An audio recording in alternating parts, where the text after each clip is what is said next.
what I like about this verse is that it tells us what we're being transformed into. We're being transformed into the image of Christ. Years ago when I studied this, here's what I walked away with. Notice it says, we all with unveiled face, beholding the glory of the Lord, are being transformed into that same image. Here it is. People will become what they behold. Everybody say that. People will become what they behold. And so if we're not holding up for them the image of Christ, if we're not holding up for them Christ as that target, as that aim, if we're holding up anything else and they are beholding that on an ongoing and consistent basis, that's what they're going to become.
But there is also a forest on the inside of this sea. See, there's so much more to you than meets the eye.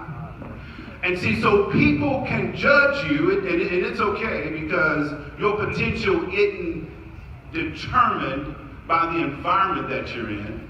All right, so people can judge you based on where you are right now.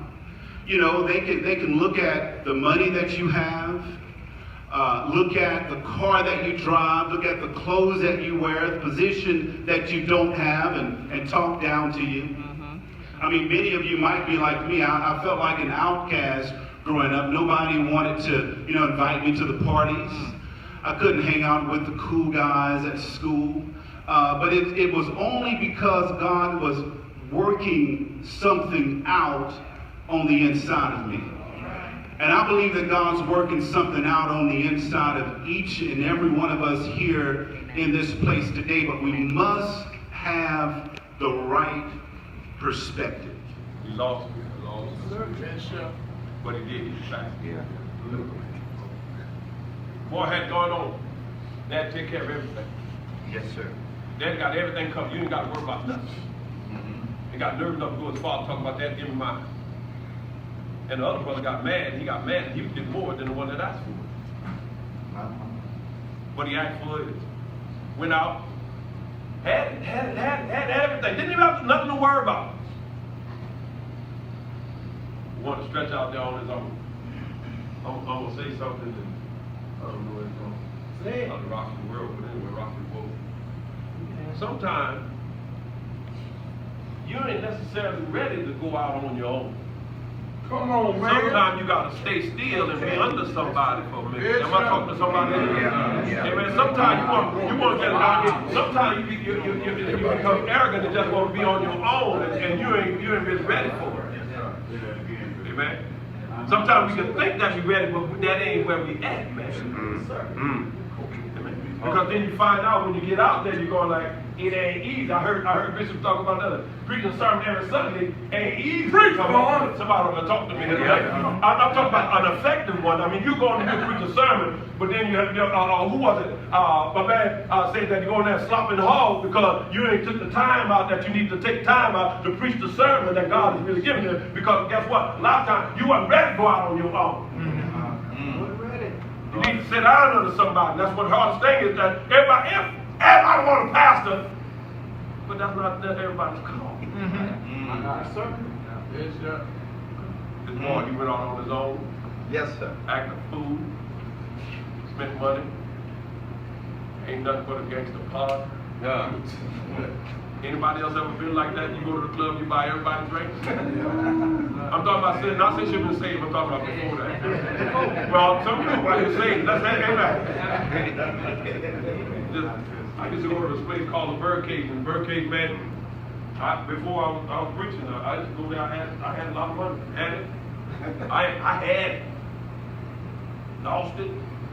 When I had it, I'll go up in there and say, rounds on me, everybody. I just wish I had some of that money back to me and now that I spent on the food. Lost it. This prodigal son, he had it. Watch it. He lost it going out there foolish. Acting stupid. Yes. Spending money on stuff that he didn't even need to spend money on. Thank God he had a father. I said, thank God he had a father. A father to come back to. And let me tell you something. When you have a father to come back to that's loving you all the time, no matter what your ups and downs are, he still loves you. Had it, lost it, but you can get it back.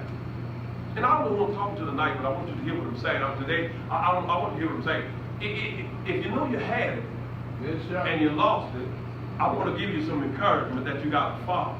Yes, sir. That can give it back to you. Yeah. He is the I am. Somebody want to talk to me today. Anybody know that he is the I am, Father?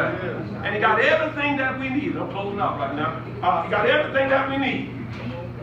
It says in John chapter 6:35. Says that I'm the bread of life. Yes. Says in John chapter 8, verse number 12. Amen. Says that I'm the light of the world. Says in John chapter 10, verse number 9, I am the door. He says in John chapter 10, verse number 11, Yes, sir. I am the good shepherd. He says in John chapter 11, verse 25, Yes, sir. I am the resurrection. Yes, sir. He says in John chapter 14, verse number 6, says that I am the way. He says in John chapter 14, verse number 6, I am the truth. He says in John chapter 14, verse 6, it says that I am the life. It says in John chapter 15, verse number 1, I am the true vine. What do you say? Listen, man.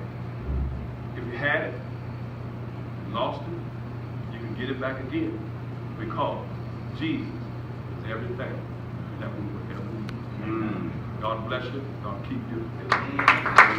Good word.